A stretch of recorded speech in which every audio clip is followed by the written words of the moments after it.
BSc part first paper third विद्युत चुंबकीय के अंदर आज हम पढ़ेंगे इलेक्ट्रॉन की चिरसम्मत त्रिज्या। ये जो हमने इससे पहले जो टॉपिक पढ़ा था, किसी भी गोले को कैपिटल क्यू आवेश से आवेशित करने के लिए जो आवश्यक ऊर्जा थी, उसका जो सूत्र आया था उसकी उपयोग करते हुए, जो कि 3/5 KQ² था, उसका उपयोग करते हुए हम इलेक्ट्रॉन की जो चिरसम्मत त्रिज्या का मान निकाल सकते हैं।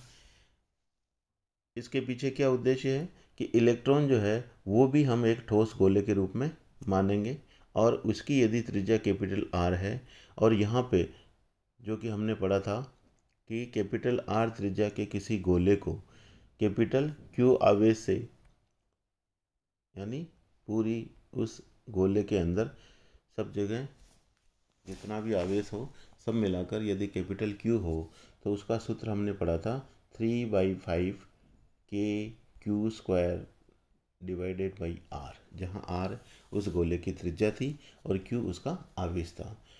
अगर हम इलेक्ट्रॉन को भी एक ठोस गोला माने तो, और उसकी त्रिज्या कैपिटल आर हो, तो स्मॉल ई जो कि इलेक्ट्रॉन का आवेश होता है, यहाँ ठोस गोले का जो ऊर्जा का सूत्र था हमारे पास क्यू आवेशित उसको करने के लिए, वो 3/5 KQ² था। उसमें कैपिटल क्यू की जगह हमें क्या रखना होगा, स्मॉल ई।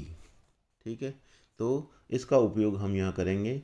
तो देखिए, इलेक्ट्रॉन चूँकि एक अत्यंत सूक्ष्म आवेशित कण होने के कारण इसकी आकृति या आकार का निर्धारण करना अत्यंत कठिन कार्य होता है, परंतु यदि इलेक्ट्रॉन को त्रिज्या आर का समावेशित गोला मान लिया जाए और इसका द्रव्यमान संचित विद्युत ऊर्जा के कारण माना जाए, तो इलेक्ट्रॉन के आकार का निर्धारण किया जा सकता है।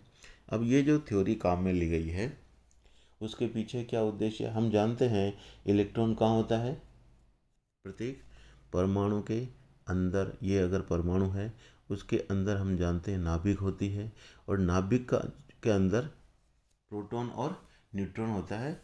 इलेक्ट्रॉन उसके बाहर, नाभिक के बाहर विभिन्न कक्षाओं में क्या करता है, गति करता है। ठीक है, तो यानी इलेक्ट्रॉन इस नाभिक के बाहर पैदा। इलेक्ट्रॉन का जो आकार होता है हम जानते हैं फर्मी के ऑर्डर होता है, यानी 10⁻⁻15 मीटर इसकी कोटि होती है, इस साइज का होता है। तो हम कल्पना कर सकते हैं कि ये कितनी छोटी साइज है। ठीक है, इसी तरह से इलेक्ट्रॉन इस एटम के अंदर जो विभिन्न कक्षाएं हैं, और एटम का जो आकार है वो एंगस्ट्रॉम के ऑर्डर का होता है, यानी 10⁻10 मीटर का होता है। ठीक है, तो हमारे लिए 1 mm भी बहुत छोटा होता है। 0.1 mm, यानी 0.1 mm का मतलब 10⁻³ मीटर हुआ। ठीक है, तो ये उससे भी 10⁻7 गुना कम हो गया। ठीक है, तो 10⁻10 m, तो हम कितना छोटा मान सकते हैं, कल्पना कर सकते हैं कि इलेक्ट्रॉन बहुत ही सूक्ष्म आकार का है। लेकिन यहाँ कल्पना कर रहे हैं कि वो एक ठोस गोले की तरह व्यवहार करता है, तो हम इस सूत्र का उपयोग इस तरह से कर सकते हैं। तो कैपिटल त्रिज्या आर का जो ठोस गोला है ये इलेक्ट्रॉन, और इलेक्ट्रॉन पर आवेश हम जानते हैं नेगेटिव होता है, -e के बराबर होता है। e बोले तो 1.6 × 10⁻19 कूलाम। ठीक है, तो ये इलेक्ट्रॉन का आवेश हम कैलकुलेशन में काम में लेंगे, और ये जो गोले को आवेशित करने के लिए जो ऊर्जा का मान है, जो किया गया कार्य था, वो स्थितिज ऊर्जा के रूप में संग्रहित हो जाता है। तो हम इस ऊर्जा को कैपिटल U लिखें तो उसका मान जो है 3/KE² हो जाएगा, जो कि KQ² था। Q की जगह हमने क्या लिख दिया, E लिख दिया, तो ये उसका सूत्र आ गया। लेकिन इलेक्ट्रॉन की जो स्थिर विद्युत ऊर्जा जो हम मान रहे हैं, वो आइंस्टीन के द्रव्यमान ऊर्जा संबंध से हम U को किसके बराबर लिख सकते हैं, यदि इलेक्ट्रॉन का द्रव्यमान जो कि हम जानते हैं 9.1 × 10⁻31 किलोग्राम होता है। ठीक है, ये सब आप पढ़ चुके हो। यानी उसका द्रव्यमान यदि स्मॉल m है तो इसका मान होता है, यानी कितना सूक्ष्म है, 9.1 × 10⁻31 किलोग्राम। ठीक है, तो द्रव्यमान को ऊर्जा में परिवर्तित करने के लिए आइंस्टीन ने सूत्र दिया था कि m द्रव्यमान को यदि ऊर्जा में कन्वर्ट किया जाए तो हमें कितनी ऊर्जा मिलती है, mc²। उस द्रव्यमान को c² से गुणा करते हैं, जहाँ c प्रकाश का वेग है, और हम जानते हैं c प्रकाश का वेग कितना होता है, 3 × 10⁸ मीटर प्रति सेकंड। ठीक है, तो m द्रव्यमान जो कि इलेक्ट्रॉन का 9.1 × 10⁻31 है, उसको 3 × 10⁸ के वर्ग यानी c² से गुणा कर दें तो u का मान आ जाएगा। तो ये u तो है हमारे पास स्थितिज ऊर्जा, और ये द्रव्यमान m द्रव्यमान के कारण जो ऊर्जा प्राप्त होगी, लेकिन ऊर्जा संरक्षित रहती है, इसलिए ये दोनों ही सूत्र बराबर हो गए। और इस तरह से हम इनकी तुलना करें तो mc² 3/5 ke²/r के बराबर होना चाहिए। ठीक है, अगर इस सूत्र का उपयोग करें और इससे रीअरेंज करके हम क्रॉस गुणा करें, ठीक है, इस r को इधर लाएंगे तो ये r इधर आ जाएगा, mc² को उधर नीचे ले जाएंगे, तो ये हमारे पास कैपिटल R यानी इलेक्ट्रॉन की जो त्रिज्या का सूत्र है हमें प्राप्त होगा, और वो है 3/5 ke²/mc²। अब इस सूत्र से हम क्या कर सकते हैं, इलेक्ट्रॉन की त्रिज्या आराम से निकाल सकते हैं। क्यों? क्योंकि यहाँ पे हमें सारे मान राइट हैंड साइड में जो दे रखे हैं वो हम प्राप्त कर सकते हैं, जो कि समीकरण 2 के अंदर दर्शाया गया है। क्यों? 3/5 के लिखा है, के का मान हम जानते हैं 1/4πε0 9 × 10⁹ न्यूटन इंटू ये जो सूत्र है उसमें न्यूटन इंटू मीटर² अपॉन कूलाम²। यहाँ पे ये मान दे रखा है, वो हम के का मान रखेंगे। और e² समीकरण 2 के अंदर e² में इलेक्ट्रॉन का जो आवेश है वो हम जानते हैं 1.6 × 10⁻19 कूलाम होता है।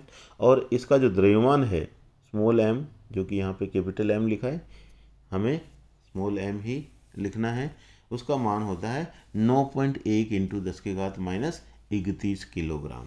और c आप सब जानते हैं प्रकाश का वेग 3 × 10⁸ मीटर प्रति सेकंड होता है।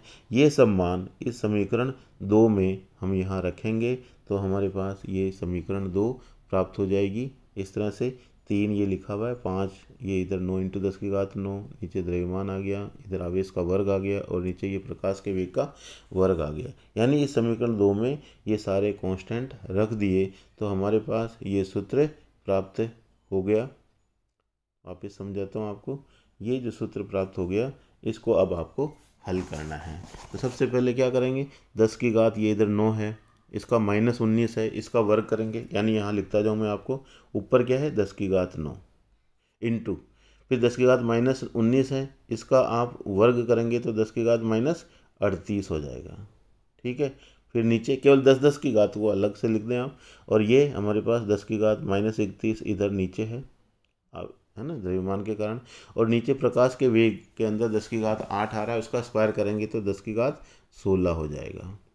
ठीक है, तो इस तरह से हम देख रहे हैं ऊपर 10⁻9 धनात्मक है और -38 वो नेगेटिव है, तो -38 में से 10⁻9 जाएगा तो क्या बचेगा, ऊपर 10⁻−29 रह जाएगा। क्या रह जाएगा, 10⁻−29, जबकि नीचे -31 है उस और नेगेटिव है, और 10⁻16 है वो पॉजिटिव है, तो नीचे बचेगा 10⁻−15। ठीक है, तो ये -15 ऊपर जाएगा तो 10⁻14 ऊपर रह जाएगा।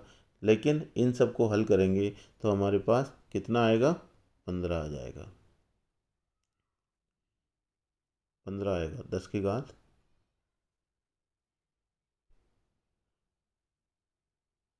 ये 16.9 आएगा, एक तरह से कितना आएगा, 16.9 × 10⁻, जो आप लिख रहे हैं वो हमारे पास 14 आया था, ये 0 पॉइंट आएगा, है ना, 0.169। अब इसको 15 में लिखना है तो 1.69 × 10⁻15 लिखेंगे। 15 क्यों लिखना चाह रहे हैं, क्योंकि ये फर्मी के ऑर्डर का हो जाएगा। है ना।